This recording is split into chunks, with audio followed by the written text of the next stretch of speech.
Vaca Louca. Estamos aqui com o fiscal agropecuário, Dr. Joesley, da ADAB, e vamos saber tudo sobre essa ocorrência que aconteceu nos últimos dias. Doutor, fala para nós realmente o que é a Vaca Louca. Bom dia, Mago. Bom dia, ouvintes da TV Abrolhos. É um prazer estar aqui com vocês para poder passar alguma informação que seja útil à sociedade. E é uma grande satisfação estar aqui mais uma vez. Bom dia. Na verdade, a ocorrência da Vaca Louca, ela é uma encefalopatia transmissível, né? Uma doença que afeta o sistema nervoso central, é uma síndrome neurológica, né? E um grande diferencial da vaca louca de algumas outras ocorrências é que ela é uma zoonose, né? A vaca louca é a forma típica, né? Embora o que tenha acontecido no Brasil foi a forma típica, que não é a forma transmissível, né? É uma degeneração natural que acontece nos animais, alguns animais de idade mais avançada, e ela acontece espontaneamente, né? Então, assim, existe essa diferença que ela é crucial, né? E essa ocorrência típica é uma ocorrência que acontece naturalmente em um ou outro animal.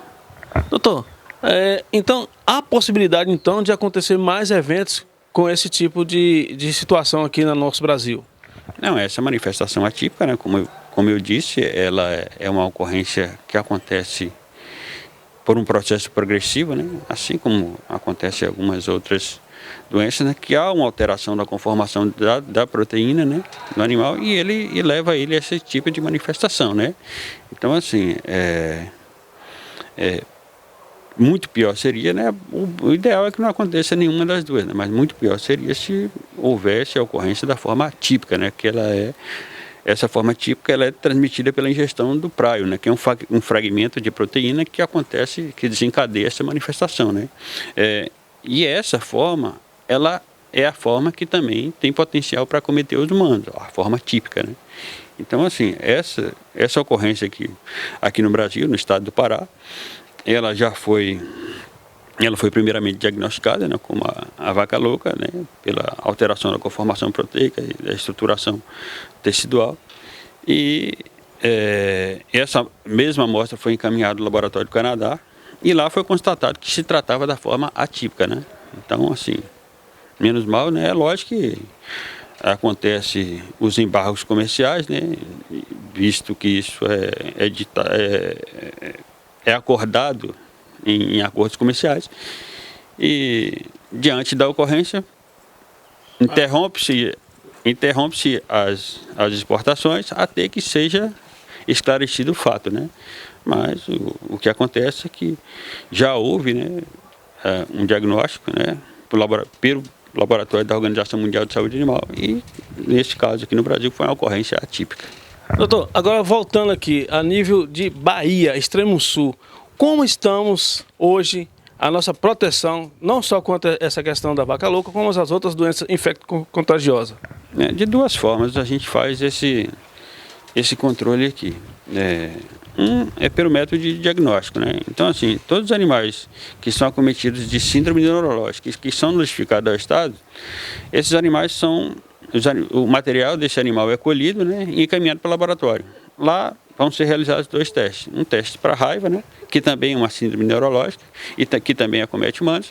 E, dando negativo na raiva, ele é encaminhado, a depender da idade do animal, esse mesmo material é encaminhado para o teste diagnóstico da BSR, né, da encefalopatia espongiforme transmissível, que é assim que a gente denomina. Vaca louca é o nome comercial, é o nome vulgar, né? Para a gente é uma encefalopatia espongiforme. Então, o que acontece? Toda vez que a gente colhe material aqui para raiva, para diagnóstico de raiva, né, esse material, dando negativo na raiva, vai ser encaminhado para diagnóstico de BSE, que é a encefalopatia. Como que eu, pequeno produtor, que a gente fala muito com o pequeno produtor e também com o médio e grande produtor, mas o pequeno produtor que está lá no seu sítio, tem suas vaquinhas, seus animais, ele consegue detectar alguns sintomas de raiva ou da vaca louca, que é o assunto hoje aqui, ele consegue detectar para depois acionar vocês? Como que faz essa detecção?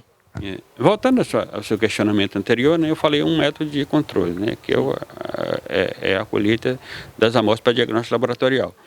E há uma outra forma de controle também, que é a fiscalização de estabelecimentos agropecuários. Assim, propriedades mais tecnificadas, elas são visitadas com uma certa rotina, né? Não a mesma propriedade, mas propriedades diversas, né? Fiscalizando-se para fiscalização de a oferta de concentrados aos animais. E lá a gente faz um pequeno teste, né, para ver se esse concentrado fornecido aos animais ou algum outro suplemento tem presença de proteína animal, que no Brasil é expressamente proibido.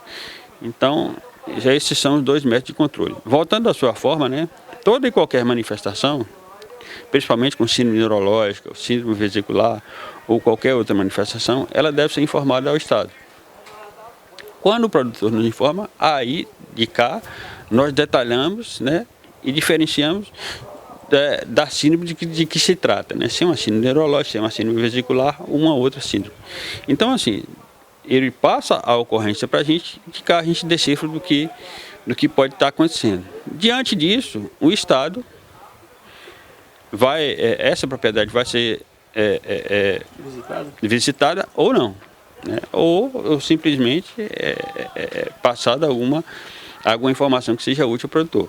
Mas, assim, diante da presença de síndrome neurológica, a gente não fecha com diagnóstico clínico, fecha sempre com diagnóstico laboratorial. Então, assim, você não fecha um diagnóstico de raiva pelo diagnóstico clínico, né?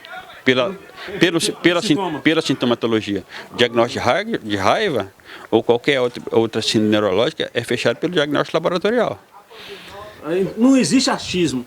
Não existe achismo, exatamente. Para isso que a gente faz uso de diagnóstico laboratorial, para acabar com especulações. Esse tipo de especulação. E trabalhar com certeza, né? Doutor, para finalizar, eu quero saber o seguinte: estamos protegidos, nosso rebanho está protegido aqui da Bahia, no extremo sul? Fala para nós sobre isso. Na verdade, a palavra proteção ela é muito ampla, né? Então, assim, existe o risco de ingresso? Existe. O que a gente tem é trabalhar com método de diagnóstico e controle, né? Então, assim, um outro tipo de fiscalização que a gente faz nesse sentido também é acompanhar os animais que foram importados, né, de outros países que vieram, que teve a ocorrência da manifestação típica, de acompanhar até o óbito. Esses animais, quando são ingressados no Brasil, no nosso país, eles são acompanhados até o óbito. E esses animais não são levados à linha de abate, né? Então, assim, em relação à vaca louca, existem várias outras medidas de mitigação de risco também. Uma ou outra medida de mitigação de risco seria o descarte de material específico, né, nos frigoríficos. Então, assim, para evitar que uma possível ocorrência do praio em algum animal, que ele caia na cadeia de produção, né? Então, assim, a gente trabalha com medidas de mitigação de risco. E, assim, isso tem que ser constante. Então, assim, não existe aquela condição de, o Brasil não tem nunca vai ter essa possibilidade de ocorrência da vaca louca. Não é isso. A gente tem que trabalhar com medidas de mitigação de risco e acompanhamento constante. É isso aí, gente. O doutor Joesley deu uma aula aqui sobre a questão da vaca louca, que deu um susto aqui nós como brasileiros, inclusive teve alguns impactos econômicos, mas como o doutor Joesley falou, que isso já está sendo sanado, até porque os exames laboratoriais que foram feitos no Canadá, não é isso, doutor? Já constaram que foi uma coisa atípica, que se fosse típica era complicado, mas foi atípica. E nós temos aqui que agradecer ao senhor, doutor, à ADAB, por nos dar essa informação importantíssima aqui para a gente. E dizer ao senhor que a TV Abrolhos e o Abrolhos Rural está à disposição sempre para informar o pequeno, médio produtor e levar o que há de melhor ao homem do campo. Deixamos aqui as suas considerações finais para o senhor dar algum outro recado referente a essa e outras doenças que poderão vir. Na verdade, é sempre um grande prazer, uma grande satisfação poder estar passando alguma informação à sociedade aqui, né? A gente passou por essa situação agora recentemente da vaca louca, né? Lógico que quando há o diagnóstico, há sempre aquele susto, né? Mas assim, a gente tem que esclarecer como é que foi, como é que não foi, né? E colocar verdadeiramente os pingos nos is. Em relação tanto a ocorrência da vaca louca ou qualquer outra enfermidade, né? Então, assim, a sociedade tem que estar informada do que acontece, para também não disseminar informações sem a devida veracidade, né? Então, para a gente é sempre importante estar aqui presente com vocês. É isso aí, gente. Mago Muniz para o Abrolhos Rural.